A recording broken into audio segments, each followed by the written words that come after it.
It's just so small. This is Obie Smith, and you're tuned in to About That.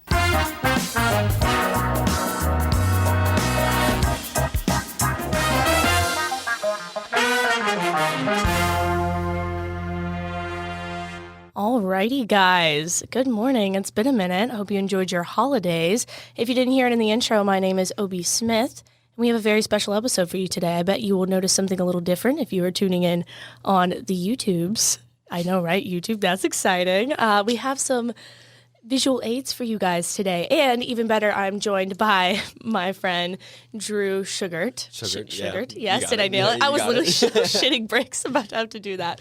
And we put together like a nice little light episode for you guys today. I'm hoping we can get some good conversation out of it. Drew, is there anything you want to do? Introduce yourself? Anything you want to say? Not really. Not I'm really. just a guy that likes movies, A guy that likes movies. That's perfect. So you go to ECU, right? Yeah. What are you studying currently? So I'm a double major with political science and international studies. Wow. Yeah. I feel like I knew that, but it's always, I feel Definitely. like if I was like, Psh, I knew that. Like, who cares? Yeah. No, that's definitely interesting. What year are you at this point? So I'm a sophomore. I'm about to go into my second semester where I'll be in Italy. Oh, wow. I'll be there That's from February to exciting. May. Okay, Yeah. look at that. I didn't know that, so that's Really? cool. Yeah. I bet you'll be able to dive into a lot of the Italian filmography over there. I'm It's so definitely excited. interesting. Yeah. Because there's but- a big difference between Oh, yeah. how Americans make movies and how everybody else makes movies. Exactly. each like region has their own style, and like you can kind of see a bleed over sometimes when they take from Western influence. Yeah. But it like especially if I've mentioned before, I used to live in Korea and Japan. Watching movies over there versus watching movies over here, very different. Right. I've kind of been really excited seeing like more Korean like cinema and like media coming like bleeding into Western culture. It's been interesting, especially with like Squid Games came out. We'll talk about more of that. Right. I have some of those on my list, actually. But it's definitely when you go abroad, you realize how small the world feels in America. And I think that, especially if you're doing international studies, it'll be awesome to branch out. And I also think it bleeds back into America, too. Because you look at movies like The Matrix. I mean, The Matrix has a lot of Japanese influence. Definitely. But now it's getting to a point where there's more appreciation and a lot more recognition. Yeah. More of a kind of, I guess, more of a reference to sources in a way, Yeah. I would say. Less plagiarism. Less plagiarism. I mean, I don't think there's a problem with, I hate to use the word taking, but like, deriving inspiration Right. from international sources Right. and stuff like that. But, serve credit where it's due. I mean, It's a tricky situation. But no, so the first thing I wanted to do, I asked Drew before he came to prepare. We had a hard time. It started out as top 5. It did start out as top 5. And then I was like, okay, I want to do 10, but I don't want to say top 10. So that feels very daunting. So I was like, I want to say top 7 with 3 honorable mentions. with 3 honorable mentions, which is basically just top 10. Basically, I recognize that we had different mindsets going into this. Yeah. What was when you were selecting your movies? What was your thought process? So at first, whenever I was picking out the movies that I was thinking about doing or thinking about talking about, a lot of it was, okay, maybe I should grade them. Maybe I should base it off, okay, what are these requirements? What are these things that I'm going to look at when I'm going to rewatch these movies? Because I already had a top 10, top 15 sort of list. But then I started thinking, well, I could look at it from the cinematography. I could look at it from the acting performances, from the set design, the everything else that goes into it. And then I was like, I can't do that because I feel like the thing that makes movies so special and makes it so important to me is like how subjective it all is. Like every movie that you watch, it's going to affect you. Exactly. And then it affects everyone differently as well. Yeah, Like and everyone then- has a different niche. For sure. Yeah. And then vice versa, you are going to affect the movies that you watch because you're going to watch it and you're going to perceive it in a specific way that's very based on you. Yeah, definitely. No, I when I was doing it, I fell into that trap as well, to where I was like, I'm gonna base it off of like the visual aspect of it, like the performances, the cinematography, the direction, all that stuff, and I was very much like, I did take that into account because sure. that is something that does make me feel something. If that makes sense, I hate something that makes me feel something. Yeah. Poor choice of words, but that stuff is important. Like, it's something that I'm personally passionate about. Like an average viewer would probably just be like, "Oh my god, I love this movie because it makes me feel good," and then I'm just like, "Oh my god, this movie fucking rocks for these reasons," Yeah. and that makes me feel good. And I feel like that's kind of how I backed everything up. I did give myself some rules when I was going into it because I know myself very well. I said I wasn't going to allow any movies from series in my list because then the entire Harry Potter series. I would have put it in there. I almost put there. Prisoner of Azkaban in there. I was struggling with like either like, oh, am I going to do the whole Harry Potter series? Am I going to do the whole Star Wars? Like, what am I going to do? There's so many out there. I know. So many good series. I just told myself, I was like, no, just independent films, nothing that's like part of a series. And, I kind of pushed it a little bit with some of my choices, but I very much was like, limiting myself. And like I said, I'm going off of like the elements that I enjoy in a movie, not necessarily something that other people might recognize when they're watching it, but it's just the things that resonated with me. And then I told myself, I was like, I'm not going to allow myself to have any Tarantino on this list. No Tarantino. And I said, I have to have at least one Hitchcock, or those are my rules. Because I knew if I put Tarantino, the first couple would be like Django, Hateful Eight, fucking Pulp Fiction, because I'm a sucker for those movies. They're not, like I would say they're well made. Tarantino's an amazing director, and I do have my qualms with him, but like everyone does. Everyone does. But I was just like, it feels like a cheat code to be like, Tarantino. I feel like it's the same with like Scorsese. Yeah, like any Spielberg, any of them. It's like part of me was like, obviously they are like highly acclaimed directors for a reason. Because like I have an Ali Aster movie on here, which I wasn't Ali Aster. Meh, sorry. Yeah. Polyester. Polyester blend. No, I have like a movie on there, and I was like, should I do that? And I was like, well, I mean, I really like this movie, so like I said. There's no Tarantino on my list, which, if you know me, that is odd. Yeah, because the first time we ever met, we talked about our favorite movies. Yes. Which is, I feel, kind of reflective how we got here. Since I talked to you for the first time, I was like, no. Yeah. I think you met me whenever the podcast like first launched. Yeah, it was the first day that you first day that I pretty much we met and we were talking, and I was like, yo, to bring this motherfucker on. Yeah, and then when you said that, I was like, well, I have to fucking do it. Well, I mean, he has to do it. And eventually, finally, we got to the point. I wanted to wait a bit more into the podcast was not necessarily established, where I was more comfortable. And of course, coming into 2022, we have a lot of things, happening. Like the YouTube. We're going to have video now, which is super exciting. I'm like starting new segments, which I'm hoping I can get you on. That'd be cool. Little teaser for you guys. I'm doing a debate about that segment, basically where I bring two people on of opposing sides, and I mediate an argument. And I have like different questions, and I go starting out level one, very base, very vague questions. The topic is vague to begin with, and then I just get deeper and deeper. You have to get Bree on here, because Bree and I can argue all day long. It's one of those things where I'm so excited for that, for the podcast. It's going to be something new, because I realized, and I knew this going in, that podcasts are a very niche market. And in that market there are niches as well. It's very like specific. People listen to things that like directly like interest them. So I'm trying to like kind of open my wings a bit, broaden out, people respond very well to visual media. So I thought I would add that on. Yeah, exactly. Which is why, but no, okay. So I'll stop digging around. Let's get into our lists. All right. You are the guest, so I would love for you to start. First, are your lists in a specific order? Kind of. Okay. Some of them are debatable, would you say? Okay. Yeah, it's very much like, this is gut feeling, gut instinct. This is what my list is, 7-1. I have like 50 copies of my list on little steno paper crumpled up on my desk right now because I write in pen because, Of course. But yeah, okay, I'll stop interrupting. Hit me with your 7 and then with your 3. Okay. 7 and then my 3? Yeah, your first 7 and then your honorable mentions. Okay, gotcha. 7 then your 3.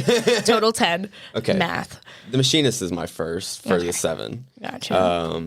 And have you seen The Machinist? I haven't. A lot of the movies on your list, I was like, oh wow, this is, he's going to be a lot of him explaining shit to me. But that also might help, with people who haven't seen the movies. You have a very interesting taste, so I was hoping you'd kind of give me a little synopsis, Yeah.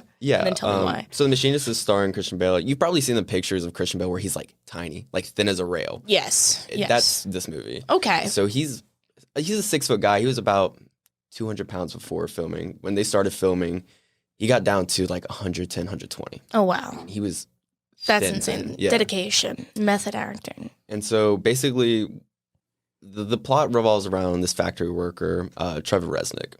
And he deals with insomnia, mental health issues, and he increasingly becomes more and more paranoid, and he hasn't slept for a year. Oh, wow. Right. And this sleep deprivation ends up causing a factory mishap, and he ends up having the arm of one of his coworkers ripped off. Oh, wow. And like he's blamed, obviously, but he still gets to work, do all this stuff. But his reality keeps warping and warping and warping. And the cinematography that goes into it, the acting, because I mean, Christian Bale is insane in this movie. There's literally one scene where he's filming and he felt something just drop behind him and he didn't know what it was. But he finished his scene, then he just excused himself. He goes to the bathroom, he looks down and he gets the director. He comes in and he says, "What's going on, Christian?" We're like, "What's going on? What's up?" He says, "What just happened back here?" He pulls down his pants. The muscle from his ass had dropped down to his legs so that his legs could keep him up. Holy shit. Yeah, this man ate like a can of tuna and an apple and drank beer, and that was all that he did for a year. Christ. And I can't even imagine like the toll that would have on your body. Yeah, Oh my God. And so there's a lot in it where it's based on a lot of paranoia. And you really get the sense based on everything that went into this movie. And what ends up happening is you start realizing like some of this stuff may not be reality, some of this may be reality, but it's mixing in with his current state versus something that happened in his past, which that's also another thing. Are we spoilers here? Yeah. Oh, okay. So spoilers are fine. I mean, people see that it's a movie list. You know, try not to go too much into it if people are interested in the movie. My kind of mentality is that if it's a year since the movie was made, spoilers are valid. Of course, warning. I'll put a warning beforehand as well. It's fine. Right. Don't worry about that. But yeah, you're good. Don't worry about it. Yeah. So he's definitely he's an unreliable narrator. He's an unreliable narrator and for sure. I feel like, you know, the direction, probably the screenplay and all that stuff very much plays into that. There's everybody that went into the project and a lot of critics said, you know, this would have been the last film that Alfred Hitchcock would have made. That's crazy. Yeah, like it's so similar to I definitely need to watch it then. Something that Hitchcock would have made. Yeah. And I mean, it's crazy. It's So crazy. Is that your number one? No, that's 7. That's 7? I was gonna do it where like you did one, I did one, but we'll start at 7. It's fine. I'm sorry. No, you're fine. No, you're totally good. But that's 7. And that's already, I'm like, I need to watch that. Because I'm very much a huge Hitchcock person. That's why I limited myself to 1. Yeah. But it was one of those things where, like, I won't put a Tarantino on the list, but I will put a fucking Hitchcock on that list. I mean, I'll tell you right now. Hitchcock is revolutionary. Of course, yeah. So that's your number 7. Any specific, other than it just being a good movie? Anything that really resonates with you? Well, I have a really hard time sleeping. I've always had a hard time sleeping. Yeah. I mean, you can see the bags under my eyes. I mean, hey, the thing is that, you know, I slap on a little bit of concealer. You can barely tell, but I pretty much have Louis Vuittons hanging under my eyes constantly. Heard. But I think kind of what resonates is like, he's not a bad person. He's done some bad things, but at the end of the day, he's just trying to make amends for what he has done. And some things that he doesn't even realize he's done, but that's the ultimate thing, is he's trying to make amends for that. Gotcha. And basically his mind is trying to remind him of this thing that he did. Okay. And he cannot remember it at all. And then like things just start clicking. Just kind of trauma blocked it in a way type of thing. Which is what caused his year-long insomnia, all these things that keep happening to him, all this paranoia. Yeah, definitely plays on the internalization of trauma. Right. And I feel like that's something a lot of people need to, I guess, call more attention to. Yeah. You already know how I feel about mental health. I've been very transparent. Yes. So I've listened to your episode. That episode. Ugh, you know how I had my family calling me, asking me if I'm okay, like type of thing. They're like, "You good?" And I was like, "Wow. I'm glad you're asking now." That's crazy. Crazy. Where were you? No, I could never. No, it's. I mean, like I'm very good at just kind of. You got to go with the present. Yeah, of course. You know, you never want to be too presumptuous if people are like, "Are you okay? You okay?" Sometimes that can kind of block them off. Yeah. But. And that's the thing with this movie is like by the end of it, he ends up getting his help, and he does make amends for whatever he did. And it's like, yes, he had all this stuff in his past, and yes, there were people that were in his life during this time that could have maybe helped a little bit more, could have done this, could have done that. But at the end of the day, like, you have to do things for yourself sometimes. Exactly. And that's not to say that you shouldn't have support system or anything like that, but you have to work on yourself. It's part of an identity thing. Even though the word selfish has a negative connotation, sometimes it is necessary. Yeah, for and sure. I feel like you definitely would be able to like derive that from that movie. And when it comes to mental health as well, a lot of people I feel like are afraid of that fact. So yeah, no, great choice. I will have to watch it. Absolutely. You've done an amazing job of describing it to me. I'm already like sucked in. So my number 7 is a little different. Okay. It's not exactly as serious. It's a newer movie.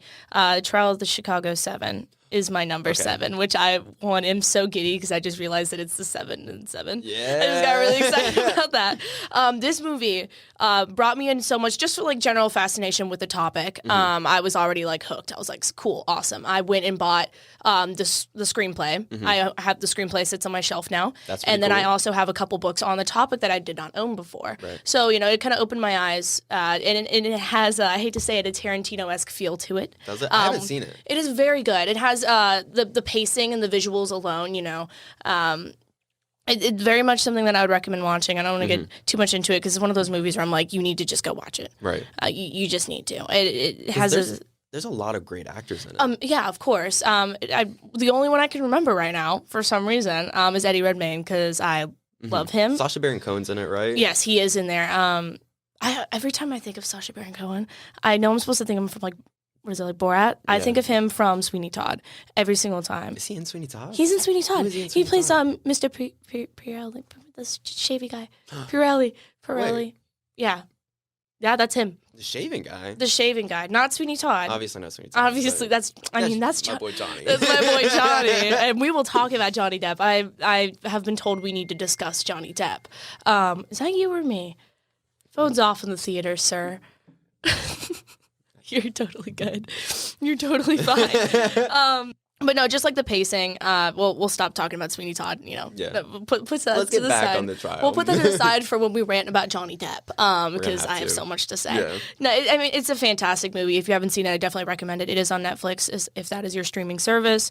I don't have much to like really say about it. It was the first one that I watched when I started this, so it's like back here rather than here right now. We both binge watched. We did, a lot yeah. of these. The only one I was not able to watch was I almost spoiled it. Is my number 4. Okay. Because I had to buy it. And Meh. financially, no. Heard. But I don't know. I have it on DVD. I don't have a DVD player. Right. I only own movies on DVD now for aesthetics, which is like boo, but also like that disc will outlive me type of thing, and I can give it to my kids whenever they think DVD players are cool and vintage. So Worth money. Worth money. Worth money. Worth money one day. The only one I didn't watch was my number 1. Really? My number 1 was like the second one I watched. I watched them out of order because I didn't have the list until I watched them. Right. I put down a list of I started out with, let me see, 1, 2, 3, 4, 5, 6, 7, 8, 9, 10, 11, 12, 13, 14, 15 movies. 15. I watched 15 movies. And then narrowed it down to 10 and then had to put them in order and then watch the top 3 again. And then I wrote an analysis for the top 3. As you should. As you should. Wow. But yeah, no, number 7, Trial of the Chicago 7, phenomenal movie. Tarantino vibes, the way it makes you feel, the build up at the end. If you need to watch it, definitely. Just kind of, it's one of those movies where it doesn't tell you everything at once. And it kind of like, is put together at the end during the trial. It has a phenomenal ending that just kind of gut punches you and makes you feel like, you made a difference even though you weren't involved. And there's like even like a scene in the courtroom where like the leader of the Black Panther has somehow been dragged into this even though he was in the same place as the other 6 men or in women. He was there, but he wasn't exactly involved, and it also creates like a political conversation about like the race war at that time. Right. So it just brings in a lot There's a of lot different of things. different Yeah, and it's a bunch of different political views and stuff like that, and different ways of going about politics and like the riots. And I think it's just an amazing. I'll have to watch it. Yeah, you have to. It's an amazing form of storytelling. Like it doesn't tell you too much. It doesn't treat you like you're a child, but it also gives you enough to where you're still following. Right. It's a great movie. I love how this has just become like, we're just going to recommend movies to each other. We're just going to recommend movies to each other. Yeah, pretty much. So you're number 6. Please, hit me with it. Hit me with that bullshit. Bullshit. The Princess Bride. The Princess Bride. So, tell me why. It's it doesn't take itself too seriously, and it's still so good. Such a good movie. Inconceivable. Inconceivable. It is a phenomenal. I mean, it's so quotable too. You know, There's it's just it very much defined a generation, and you can kind of tell, just from like the amount of people when I told them I was doing this were like, Princess Bride better be on your list, and I was like, it'll be somewhere on the page. It should be around there, maybe. Is it more of like a nostalgic thing for you? Like, is there anything that you? Because I know you said you're going off a feeling, but is there anything with like specifically how the movie's made that kind of resonates? Yeah, I mean, there's so much about it. I mean, there's Carrie Atwell. I mean, he's fantastic. Of course. Robin Wright. I mean, Mandy Patinkin. I mean, names. Yeah, true. But I mean, Mandy, like, he plays Inigo Montoya, and I didn't know this until like much later. But I was watching Criminal Minds. He's Gideon. Oh my God. I did not know that. And then, yeah, so I was watching. Now that you say it, I'm like, holy shit, he's Gideon. He's definitely Gideon. He's definitely Gideon. Oh my God. Wow. So it's like looking at these actors that kind of started out here. And I mean, Andre the Giant, I mean, you gotta love him. Yeah. I mean, but all these actors, all these characters, and they all do a good job of being what they're meant to be in the story and not taking things too far, but also having a good time. Yeah. Definitely. I feel like it's a movie made for, I hate to use this term, but all ages. You know, and it's completely transcended generational divides and stuff like that. It's an amazing movie. It's a feel-good movie. Yeah. I can't tell you how many times I turn it on when I'm sad, you know? I mean, I remember watching it when I was a kid, and then my parents watched it when it came out, like that sort of thing. And then my little sister is 11 now, but we showed it to her 2 or 3 years ago, and I mean, she fell in love with it. Of course. So it's just this constant thing of like, feels very timeless. It feels very timeless, yeah. I put Princess Bride in my mind on the same plane as I would Knight's Tale. Even though Knight's Tale isn't as, I would say, infamous, it very much gives me the same vibe, you know, and it makes me feel the same way. And that's where I was in my honorable mention. I was like, should I put a Knight's Tale on here? Or should I put? And I was like, obviously I have to put Princess Bride just for like the novelty in its own, you know. Well, that is a great choice, of course. Okay, and your number 6? My number 6 is actually, so a lot of my movies are newer, mainly because I think I have been completely blown away by filmmakers today. It is insane. There's so much. If I put movies on here for nostalgia, I mean, all of them would be like, you know, like I said, like series or like Treasure Planet and stuff like that. So I tried to really go into what affected me in the past 2 years. Midsommar. That's Ali Aster. Florence Pugh. Yes. Phenomenal. That is, and I'm a I wouldn't say like a horror buff, but I'm more of like a thriller and suspense person. I do enjoy those movies. Machinist.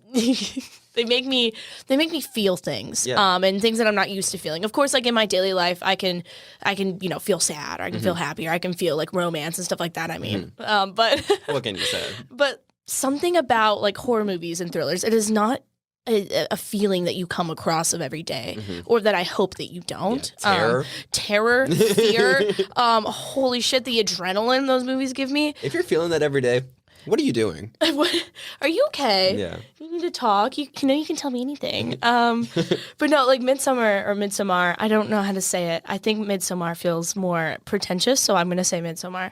Okay, just the visuals, it's just the concept alone of like, hey, this is a horror movie, right? It's a spooky movie that is set pretty much the majority of it in the daytime. And it's like, okay, well, you know, like the nuance with like horror movies, it's usually like, ooh, spooky, you're not being able to see, you know, like a lot of people find fear in the unknown. But just imagine like your surroundings are very plainly put in front of you, and you still don't know what the threat is. Yeah. That sense of like dread is just so intoxicating to me. And the way that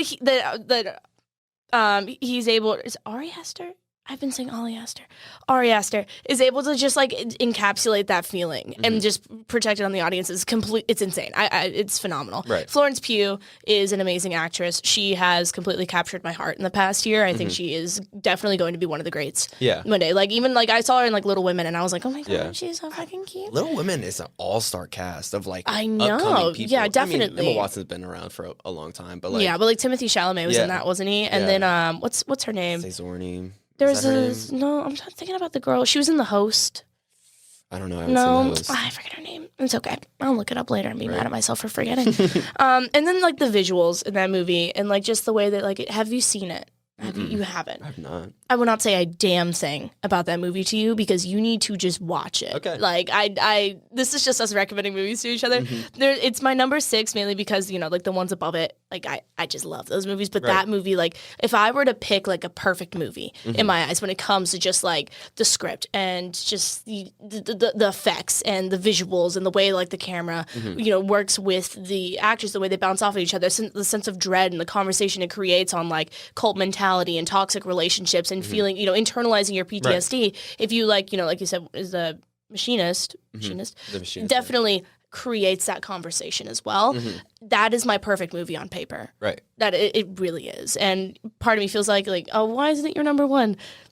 It fits perfectly right at 6. Yeah. Just wait. You'll see. Just wait. All right. Number 5, hit me. Bram Stoker's Dracula. Never seen it. This is actually the movie that I watched like most recently. Before like actually trying to think of the list. So I saw this about like a year ago.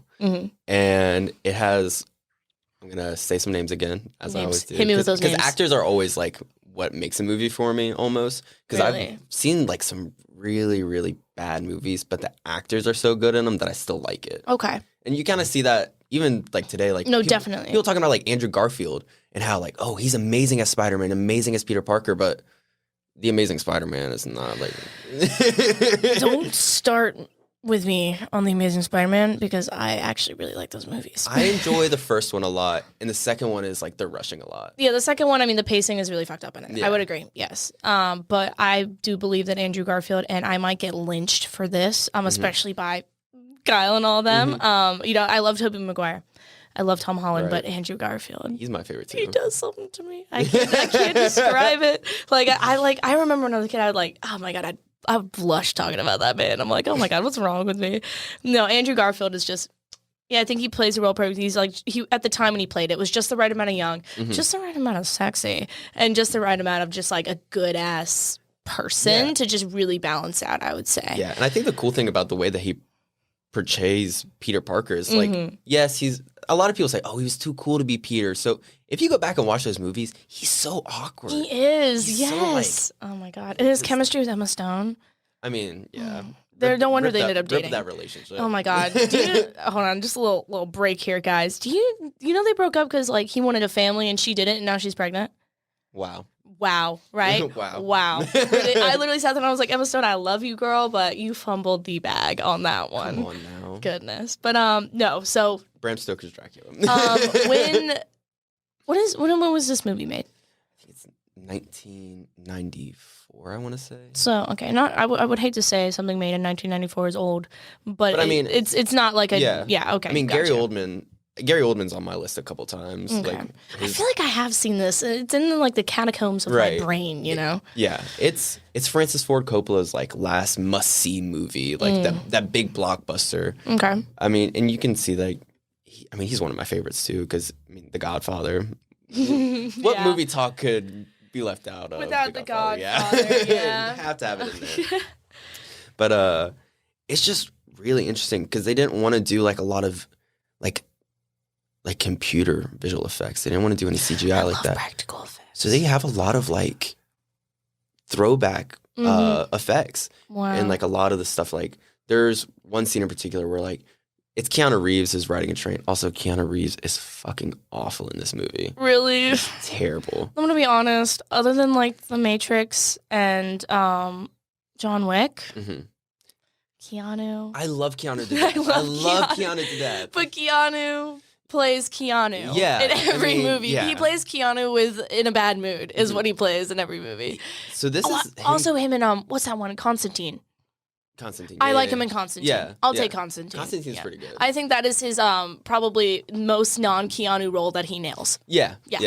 He does a British accent in this film, and it's so bad. I can't see him doing that. It's awful. But like everybody else in it, like this is Winona Ryder, this is Gary Oldman, Anthony Hopkins right after Silence of the Lambs. Wow. I mean, they're rushing, or not rushing, but they're bringing all this stuff into it. So it's a stacked cast. It's stacked. When you see who's in it, you're already like, fuck yeah. And Carrie Ullis from The Princess Bride, he's in it. Oh, shit. Yeah. Oh, shit. Yeah. I feel like I've seen this. It's in my brain. Yeah, but it's in there. It's in there somewhere. There's a lot in there. I mean, this won Oscars for like makeup and design and costume and hair and stuff. I'm focusing, but I'm also so jittery right now. This is a jittery conversation. I'm so excited. Yeah. But I mean, it's crazy. Gary Oldman and Winona Ryder. No, I mean, she's phenomenal. Of course. I mean, she's one of the most amazing actresses of all time. I mean, it's so cool because it is one of those like throwback horrors and I mean, it has a lot of, it's like an ode almost. Yeah, an ode to classic horror. Yeah, but it also has like a really captivating love story. Because so it starts off in the 15th century with Vlad Tempest, who's Dracula. I am well versed with the Dracula lore, as in I did read the book and have been following it. Like, what's the one with they made like a Dracula recently? Is it the movie one? It's a movie. It's Luke Evans. Luke Evans. I love Luke Evans. Sorry. Heard. No, heard. Definitely. No, like that. I really enjoyed that. That is a guilty pleasure of mine for many a reason, just like any movie with Henry Cavill. But love Henry Cavill. Love Henry Cavill. Have you seen The Immortal? I have it's not. with Luke Evans in Henry Cavill. Don't mind me.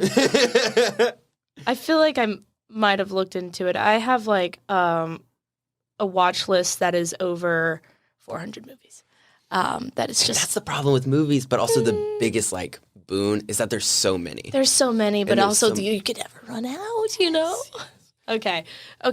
So it's an ode to the original Dracula, original horror. Yeah. Just like the genre as it started. What are the reasons that it really resonates with you? Why has it made it to number 5 on your list? So it starts in the 15th century with Dracula, and he's in love, and he's fighting for the church as like Knights of the Dragon, or I forget what exactly it's called, but where he gets Vladimir Order of the Dragon. Yeah. Are they going with the Vladimir Impaler storyline? Okay. Kind of, but it's only for like the first 10 minutes maybe. Okay. And so he goes off to war to fight for the Christian church. Okay. And so he's one of the best warriors, whatever. But he leaves his wife, who's played by Winona Ryder here. And when he goes back, he is this great warrior, kills all these people, impales all these people. When he comes back, she has killed herself because the enemy shot an arrow into the castle saying that he had been killed. Oh, wow. So she threw herself in the river. Ooh. And this priest is like, her soul cannot be saved. She cannot go to heaven because she killed herself. And so Vlad goes ape shit. And he just like, fuck the church, fuck this, fuck that. I've done all this stuff, and this is how you repay me. Got it. And he like stabs his sword into like this cross, and it starts bleeding, and blood just starts flowing. And then he like puts it in a cup and drinks it, and that's how it becomes Dracula. Oh, wow. Now, jump cut is now early 19th century, and Dracula is just living alone in his castle in Transylvania, and he's getting English solicitors to come to his castle so that he can move to England. And Keanu is his solicitor, and Keanu, and he comes and he has like this girl that he's planning on marrying, and he has it in a locket. It's Winona Ryder, and so he's like, this is my love. She's come back finally. She's finally transcended. Like, why is it giving me like Dark Shadows vibes right now? Fair. And not another Johnny Depp reference. Yeah, I mean, have to. No, of course. So he then locks Keanu up and goes to England. And at first he starts off really old, really disgusting looking. And then when he goes back, he looks like a young Gary Oldman, who's a handsome fellow.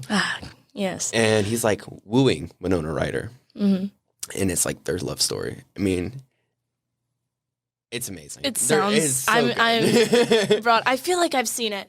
There's like little like blips in my head. It's either I've seen it or I've seen clips of it. I've definitely seen it make it on other people's lists as well, and it's been on mine. But no, you brought me in to the story just by talking about it. I can definitely see, like, I'm a sucker for a really good love story. And I'm not like, I watch Love Actually like at least 5 times on Christmas every year. Like, it's one of those things where it's like, I love that. And when You love love. I love love. Oh my God. Who does? I mean, there's a lot of people who don't love love, but if it's done properly in cinema, I feel like you can definitely become a big fan, and you can just get into that shit and realize how, like, I'm one of those people who romanticize my life, and there's not really much to romanticize there, so you might as well just jump into the movies and feel good about it. There's one line in this movie that is absolutely crazy. It's actually the reason that Gary Oldman chose it, because he was like, I never really was interested in being Dracula. That was never really one of the roles, but there's this one line in the movie that he said made him want to take it, because he just wanted to be able to say those words to someone. And it's literally like, I've waited through the seas of time for your love. Oh my goodness. I mean, that is crazy. The seas of time. Oh my gosh. And it's just like quotes like that it's just like this like profound, undying love for people is just like, oh my God, I'll never hear that. I just get a you up text at 2 a.m. It hurts. It cuts like a knife. I'm just waiting for someone to say that too. You know what I mean? Have you heard the what Andrew Garfield said about Emma Stone? We described her as like a shot of espresso. No. Oh my God, I gotta look into that. I can't say it to you. That I might fall in love with you. I know. We made eye contact with that last night, and I was like, have you? Stop. Oh my God. No, it's that. Oh my gosh, just it's so crazy how just like a simple line can just man, I love love. God, man. Okay, I'm moving on before I get sad. So my number 5.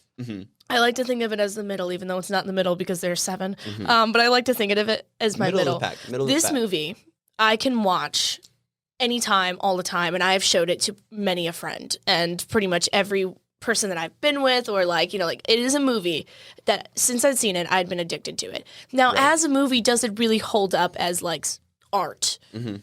No. Okay. But I mean, like in some ways, yes. But it is a phenomenal movie, and it is Legend, which has Tom Hardy in it. And it is about the Cray twins, which are British gangsters. I'm a fucking sucker for that movie. I don't know what it is. One, Tom Hardy. Tom Hardy's so good. He plays both of the twins, right? And they are drastically different characters, and this isn't like Social Network fucking twin type of bullshit. Yeah, where they're just being the same character. No, it is not. This is like 2 completely different performances, which I feel like he could have won an Oscar or won awards for those performances as 2 separate actors, but they made it both Tom Hardy. Does that make sense? Yeah, for sure. Very much is like, and even like with the effects and everything, because like they made Tom Hardy looks very much like Reggie, Reggie Cray. Like that's Tom Hardy, but then you see Ronnie and you're like, who the fuck is that? Who the fuck is this They're guy? twins, but they're not twins, like they're different. And then like, of course, like Ronnie and stuff like that, he was in those times, he was a gay man in England, which was like, what the fuck? Not really that easy. I mean, it's Europe, but like it's still being gay. It's not France. It's fucking awful. Yeah, and then like, with like Reggie, him, like, and how supportive he was of his brother, but also recognized his mental illness. Just the way, because he's like a paranoid, what's the word? Homosexual, schizophrenic. Like, wow, right? The fact that you can just hard life. So hard. Completely encapsulate like the compassion that character can have, while like in like showing the rage and just like the feeling of being misunderstood. And then with like Reggie trying to understand his brother, but then also trying to maintain his romantic relationship. Like, it is so good on his part. He makes the movie for me. Like if you ask me who else was in that movie, I would struggle. He carries it. He carries that movie on his back, and he does a phenomenal job. And of course, the Cray twins, and like that whole situation, that case really interests me. Like something just like they're literally just like British gangsters who like ruled a certain part of like London. It's phenomenal. Like it's just that in general, but the pacing of the story, like the downfall of Reggie, and then just like the complete spiraling of like Ronnie and everything. An amazing movie, and I will show that to everyone and anyone. Watch it. Write it down. Legend. It's I don't think it's on Netflix, or it might still be on Netflix.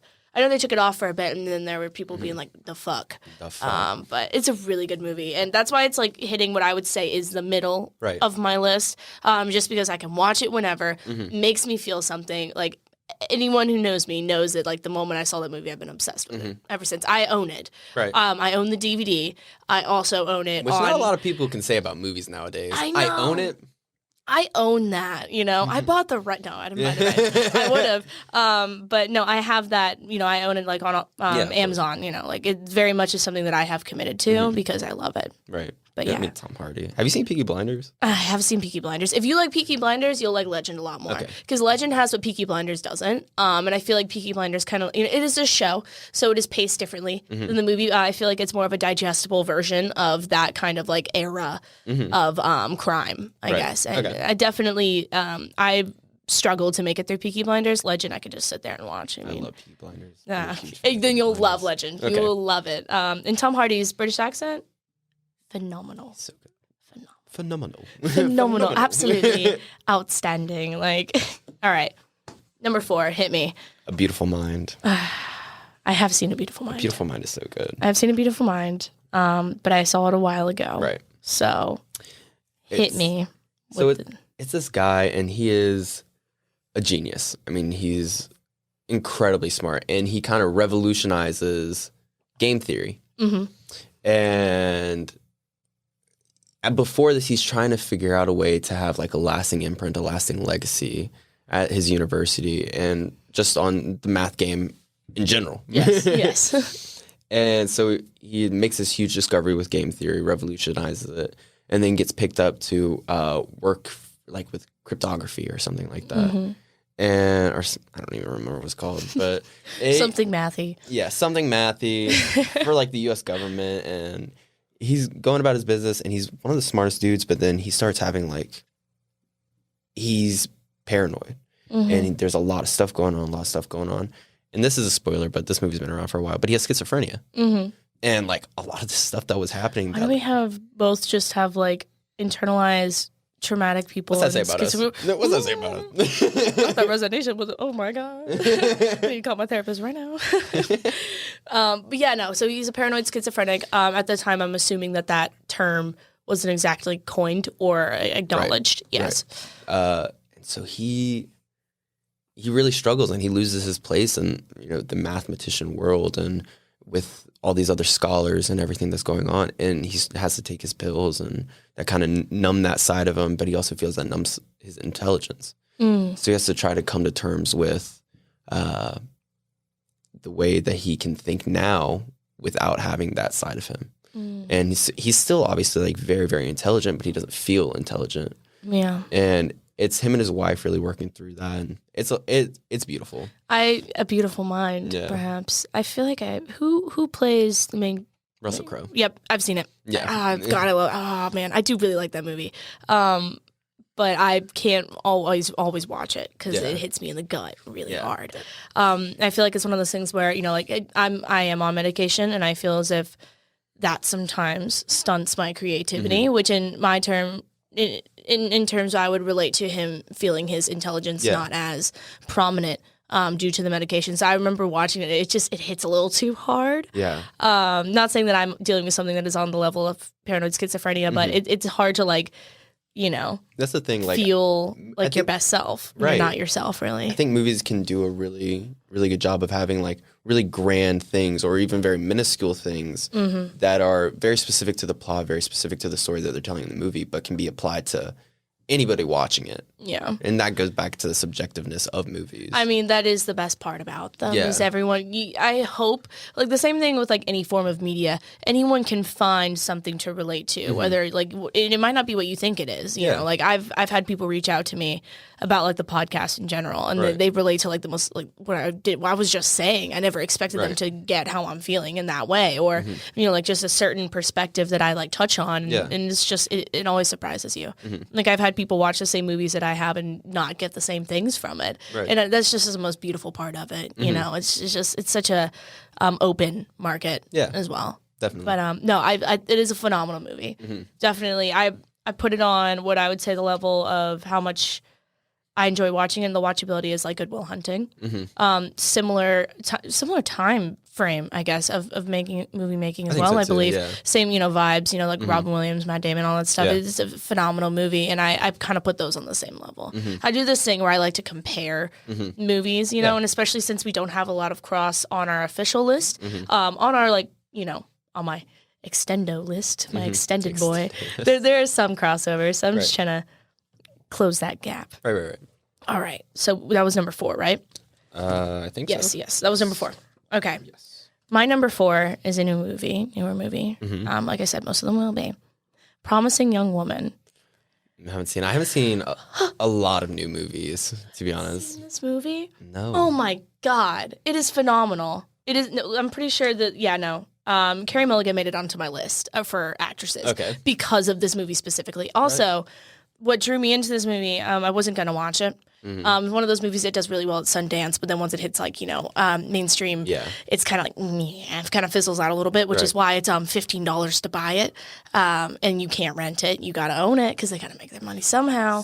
This is one you didn't watch, right? Yeah, this is the one I didn't watch, but it's always fresh on my mind. Right. I think about it a lot. Actually, the second time I watched it with my mom because it was like one of those things where I was like, Mom, you have to see this. And like as a woman watching that, like my mother and like everything that she's been through, like we both resonated with that movie a lot. And she very much was like, holy shit, I didn't expect that at all type of thing. It is so good. I'm not going to spoil it for you as well, but the ending of it shocks the fuck out of you and is so dreadfully realistic. What's like the overarching plot? I got you. So basically, allow me to turn my analysis here. I can give you a very much also, this is my John Hancock shorthand. Okay, so what I wrote this down because someone described it very well. This movie is a playful, provocative, visually stunning, and ingenuous rape revenge satire. And basically the whole concept of it is how our society thinks what a shame it would be if the career of a promising young man was ruined by a mistake in which both parties were drunk.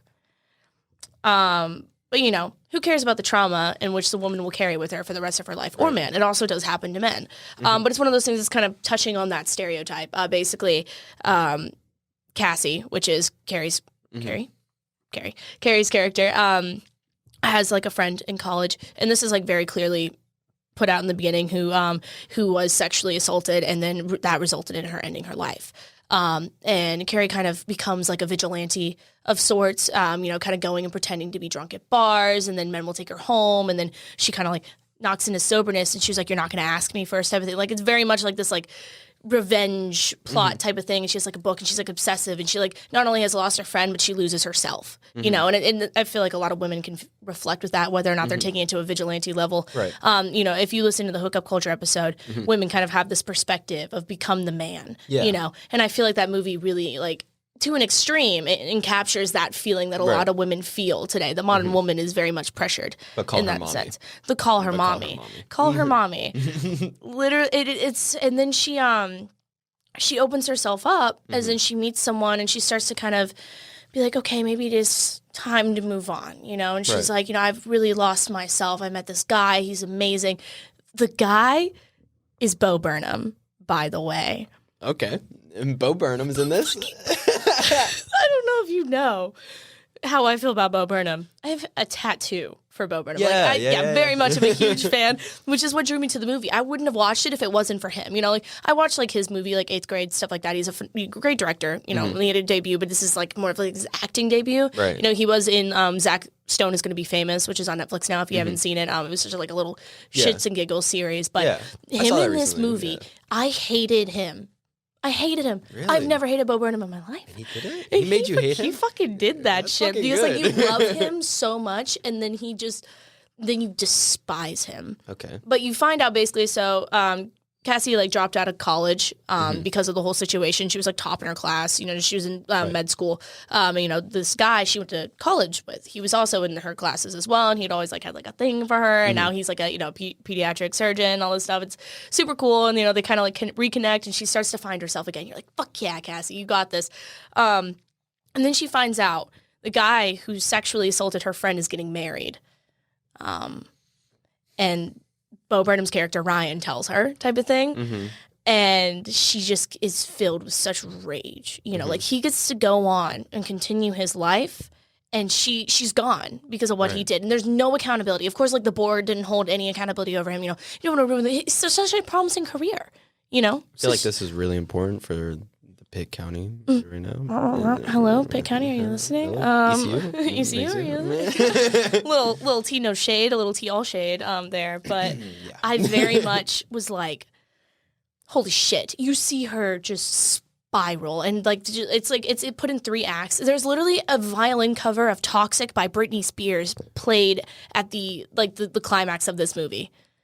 Like, what the fuck? That's pretty powerful, though. It's so That's powerful. It's phenomenal. I'm not going to talk more because if I do, I could literally just describe the whole movie to you right now. I can tell you everything. That's like, and I didn't even watch this one.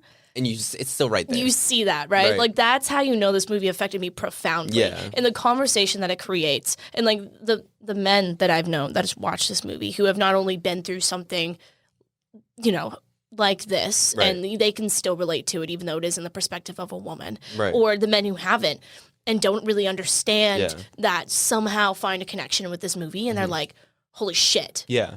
I get it. It can change. It can change people. Exactly. Like, it is. It's one of those things where you'll never really fully understand it, but if there's something out there that can give you a message or can convey that feeling a little bit to you, then that will go a long way.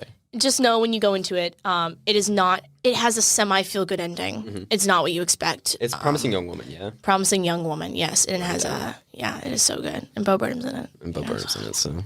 Love you, Bo. Thank you for all you do. So that's my number 4.